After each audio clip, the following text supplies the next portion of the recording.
ሰላም ሰላም ውድ ቤተሰቦቼ እንዴት ናችሁ? እኔ ያለው እግዚአብሔር ይመስገን። ዛሬ በቪዲዮ ነው የመጣሁት እና ቪዲዮ ሳልሰራ ረዥም ጊዜ ሆኖኛል። እንደምን ናችሁ? እኔ ጋር ሁሉ ሰላም ነው፣ እግዚአብሔር ይመስገን። ዛሬ አዲስ ነገር ያለኝ ሰርፕራይዝ ነው። ሁላችሁም ይህን ቪዲዮ ስትጀምሩ ላይክ፣ ሰብስክራይብ፣ ኮሜንት በደንብ በማድረግ ቤተሰብ እንደሆኑ በትህትና እጠይቃለሁ። በመቀጠል ስለ ዩቱብ ነው ላውራችሁ የመጣሁት።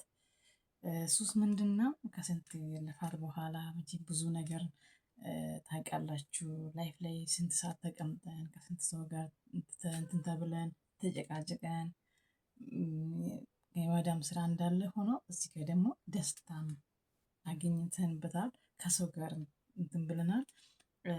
ለምን በሰው ቤት ውስጥ ስትኖሩ በብዛት ሰው ይናፍቀናል። ከሰው ጋር በተለይ ብቻችሁን የምትሰሩ እንደኔ ማለት ነው።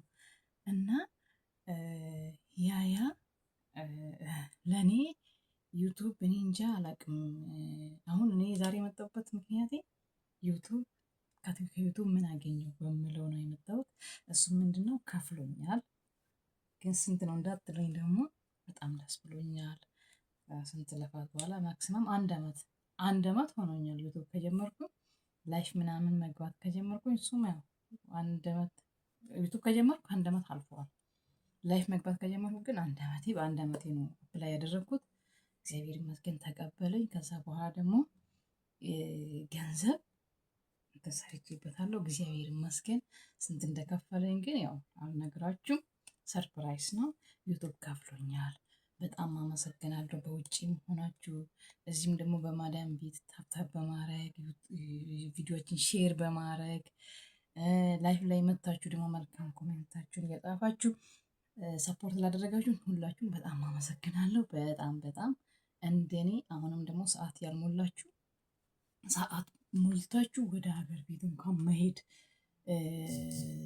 ስንፈልግ በቃ ማክሰም ሰዓት ሞልቶ አፕላይ አድርጋችሁ ወደ ሀገር ብትገቡ። ለምን ኢትዮጵያ ስንሄድ ቪዲዮ ብቻ መልቀቅ ከተቻለን ደግሞ ዴይሊ ላይፋችን ቭሎግ በምለው ላይፍ ላይ እንደዚህ ስትሪም እየከፈታችሁ እንትናችሁ ስራችሁ እየሰራችሁ ምንም ስራ ይሁን ያገባችሁም ቢሆን ሌሎቻችሁም ደግሞ ከቤተሰብ ጋር ሆናችሁ አንዳንድ ነገር እያሳያችሁ በአካባቢያችሁ ቤት ውስጥም ውሏችሁ ምንም ነገር ሲሰሩ እሱን ለሰው በተለይ እዚያ ሀገር ሆነን እዛ ሀገር ቤት ሄዳችሁ ደግሞ አንዳንድ ነገር ስታስተላልፉልን ደስ ይለናል።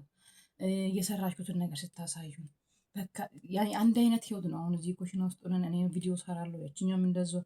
ሀገር ቤት ሆናችሁ የምትሰሩ ግን አዲስ ነገር ነው እሱ ለኛ። እዚህ ቁጭ ብለን እኛ ስናይ ደስ ይለናል፣ ደስታ ይሰማናል። እንደገና ደግሞ የሰራሹን ውጤትሽን መልሰሽ በአይነሽ ስታይ ለሌላ ሰው ራሱ ይተርፋል ማለት ነው። ድካሙ ይቀንሳል፣ ብስጭቱን ምናምኑ ሁሉ ነገር ይጠፋል። ሰው የደከመበትን ነገር እንትን ስል ደስ ይላልና በጣም ደስ ብሎኛል። ማርያምን አሁን አገሩን ለመሄድ ያሰባችሁ እንደመሄድ እንኳን ብትፈልጉ እንደምንም ብላችሁ ወራቶችን ጨምራችሁ ምንም ችግር የለውም፣ ገንዘብ ነው መካፈልን ብንቆይ ለዛ እንደምንም ብላችሁ ዩቱብ አፕላይ ካደረጋችሁ በኋላ አገር ቤት ብትሄዱ። ለምን በጣም ይከብዳል በኢትዮጵያ ኢንተርኔት እንዲሁ ራሱ ለማውራት በጣም ከባድ ነው። ያው ቤተሰብ ጋር ስደውልና ወደ አዲስ አበባ እንደዚህ ከተማ ምናምን ካልሆነ ባዘር ወይ ከገጠር አይደሉም ቤተሰቦች፣ ግን ቢሆንም ኔትወርክ ብዙ አይሰራም፣ ይቆራረጣል፣ መብራት ይጠፋል፣ ብዙ ነገር አለ ኢትዮጵያ ውስጥ። አሁን መቼም እንደዚህ ብዬ ማውራት አይጠበቅብኝም፣ ሁላችሁም ታውቃላችሁና ሄዶ ራሱ ሞኒ ሆኖ አገር ቤት ሄዶ በዛው ይጠፋሉ። አሁን አንዱ ልጆች ናቸው እስካሁን ያሉትና ሌሎቻችሁ የደከማችሁበት ለምንድን ነው የምትተውት? እንደገና ደግሞ አፕላይ ሳታደርጉ ከሄዳችሁ ምንም ዋጋ የለውም። እዛ ሄደሽ በየትኛው ኢንተርኔት ነው አፕላይ ሞኒ የሚሆን? 4,000 ወቻወር ማለት በጣም ከባድ ነው። ማርያምን በጣም እኔ አሁን ማክሲመም 4 ሰዓት ነው የሚቀመጠው ላይ ያኔ ሞኒተሩን ማለት ነው። አሁንም እንደሱ ነኝ፣ ግን አይሰጥም ቪው ራሱ ቢኖረው የሆነ አንዳንድ ሰው እሞች ስልክ አንዳንድ ሰው ብሎክ ስታደርግ የሆነ ሰው ብሎ ስባል ይቀንሳል ሰዓቱ። ከ3,000 በኋላ ነው መቀነስ ያቆም እንጂ ሲቀንስ ነበር። ያም እዚህም የማድመን ታውቃላችሁ የነሱ ዋይፋይ በጣም አንድ ቤት ውስጥ ስንት ዋይፋይ ነው ያለው? አሁን እዚህ ቤት ብዙ ነው ያለው። አንዱን እኛ ብንጠቀም አይበቃም ነበር። አሁን ኢትዮጵያ ውስጥ አንድ ነው ያለው።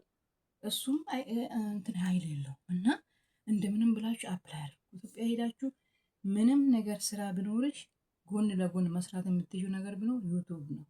ስራሽን ራሱ ታስታውቂበታለሽ። አሁን ፀጉር ቤት ቢሆን ልብስ ቤት እንደዚህ መክፈት የምትችሉ ምንም ነገር በቃ ቤት ውስጥ ራሱ እንደዚህ ውሎሽን ልብስ በማጠብ ቤት በማጽዳት ምናምን እንደዛ እየሰራችሁ ውሏችሁን ለሰው እያሳያችሁ በእናንተም ሳይደብራችሁ ቀኑ ራሱ ይሄዳል እና ገንዘብም ታገኘባታላችሁ። ኃጢአት ያሌለበት ነገር ቢኖር ዩቱብ ነው። በቃ እየሳቅሽ ለስንት ሰው ስራሽ ሙያ ያላችሁ ደግሞ አንድን ነገር እየሰራችሁ እንደዚህ ስፌት የምትችሉ ዳንቴል መስራት ብዙ ብዙ ነገር አለና እሱን እያስተዋወቃችሁ የራሳችሁን እንትን ማሳደግ ትችላላችሁ። እኔ በጣም ደስ ብሎኛል የምር ማክሲመም 2 ወር ምናምን 3 ወር ሆኖኛል ሞኒ ካደረግኩኝ። ግን በመሀል ሴትዮዋ መደሚ ስላረፈች በዛ ምክንያት አቁሜ ነበረ። ከዛ በኋላ ግን ተመልሼ አሁን እየሰራ ነው እና እግዚአብሔር ይመስገን ከፍሎኛል። ፒኔ መጥቶልኛል እግዚአብሔር ይመስገን። እና እንደዛ በማድረግ በርቱልኝ። አፕላይ ሳታደርጉ ወደ ሀገር ቤት አትሄዱ። በቃ 2 ወር ብትጨምሪ ደሞዝ ነው የምከፈልሽ፣ ነፃ አይደለም አይደል? ለምሳሌ ጨክናችሁ በቃ አንዴ ጀምራችሁ ካቆማችሁ ደግሞ በጣም ነው የሚያስ አሁን እኔ ዛሬ ላይፍ ባልገባ ነገ እንዴት ሙዴ እንደሚጠፋ ተመልሼ ለመግባት ማለት ነው። ዩቱብ በቃ ዴይሊ መስራት ለምን በስ ከሰው ጋር ታወሪያለሽ፣ ከሰው ጋር ትስቂያለሽ፣ ስራው ራሱ ይቀላል። አሁን ላይፍ ላይ የሚገባበት ሰዓት ፊክስ 6 ሰዓት ነው፣ 5 ሰዓት 6 ሰዓት ተኩል ምግብ ያችን ሰዓት እስከምትመጣ ድረስ ስራዬን ለመጨረስ ማላረገው ነገር የለም። ማልሰራ እንዳይመስላችሁ በጣም እሰራለሁ። ብቻዬን ነው ቤት ውስጥ ለሰራተኛ የለም። ግን ስራዬን ቶሎ ጨርሽ ላይፍ ለመግባት በቃ በደስታ ነው የምሰራው። ድካም ለምን አንድ አይነት ህይወት ነው። ኤቭሪዴ ኩሽና ማጽዳት፣ ኤቭሪዴ ምግብ መስራት፣ ኤቭሪዴ አንድ አይነት ስለሆነ ይሰለቻል። ሰውን ነኛ ግን እስካሁን በቃ አሁን አክሴፕት አድርጌዋለሁ ኦልሬዲ። በቃ ለምን ይሄ ስራዬ ነው፣ ተጨማሪ ስራ ስላለኝ ቶሎ ብዬ ላይፍ ሴትዮዋም ታውቃለች። ቶሎ በይና ጨርሽ፣ የእሷም ራሱ ቶሎ በይ ጨርሽ፣ ጓደኞችሽ ይጠብቁሻል ምናምን እና እግዚአብሔር ይስጣት፣ እሷንም አመሰግናታለሁ። እናንተም ደግሞ በጣም ደስ ብሎኛል። የኔን ደስታ የምትፈልጉ የሰው ሳቅ የሰው ደስታ የሚያስደስታችሁ ኮሜንት ላይ መልካም ምኞታችሁን ጻፉልኝ። በጣም ደስ ብሎኛል። በጣም በጣም ማርያምን አንዳንዴ ፒን ራሱ ለመምጣት በጣም ብዙ እንትን የሚል አለ። የኔ ፒንም አልቆይም እግዚአብሔር ይመስገን መጥቶልኛል። አሁን ከ3-4 ቀን በፊት 5 ቀን ምናምን እንትን ይመጣልኝ። አፕላይ ለማድረግም ከፈለጋችሁ ደግሞ እኔን አፕላይ ያደረገልኝ በጣም ጥሩ ልጅ አለ፣ ያስተዋውቃችኋለሁ። በቴሌግራም አናግሩኝ፣ ስልኬን ያላችሁ የሌላችሁም ደግሞ ላይፍ ላይ ስትመጡ ጠይቁኝ። በጣም መልካም ልጅ ነው። እስከ ፒኑ እስከመጣ ድረስ ነው ሰፖርት የሚያደርጋችሁ። ዋጋውም እንደዛ ብዙ አይደለም። እንደገና ደግሞ የራሱ ፖስታ አለው። ፖስታ ቤት ራሱ ድረስ ሄዶ ቤተሰብ ምናምን አይደለም፣ ራሱ ፖስታ ከፍቷል። በሱ ፖስታ ነው የእናንተ ፒኑ የሚመጣላችሁ። በጣም አመሰግናለሁ። በጣም በጣም በጣም በጣም ማለት ነው። ይህን ቪዲዮ ደግሞ ስትገቡ ኮሜንታችሁን ጻፉልኝ። ሰብስክራይብ በማድረግ ሌሎቻችሁ ቤተሰብ የነበራችሁ ለሌላችሁ ሼር እንዲሆንልኝ ላይክ በማድረግ ቤተሰብ ያልሆናችሁ ደግሞ ቤተሰብ ሁኑ። የኔ ቻናል ማለት ነው ምንም የሌለበት ሳቅ ብቻ የሸቃሪት ውሎ ነው። ኤቭሪዴይ ማለት ነው። ቪዲዮን ብስራ የሸቃሪት ነው። ላይፍም ስገባ ስለ ራሳችን ምንም ያሌለበት ንጹህ ቻናል ነው እና ሁላችሁም ሰብስክራይብ፣ ላይክ፣ ኮሜንት በማድረግ ሰፖርት አድርጉ። በጣም አመሰግናለሁ። በጣም ደስ ብሎኛል። ለዛሬ በዚህ ነው የመጣሁት። በሌላ ቪዲዮ እስከምንገናኝ መልካም ጊዜ ይሁንላችሁ። ሰላም ሁኑልኝ። እወዳችኋለሁ።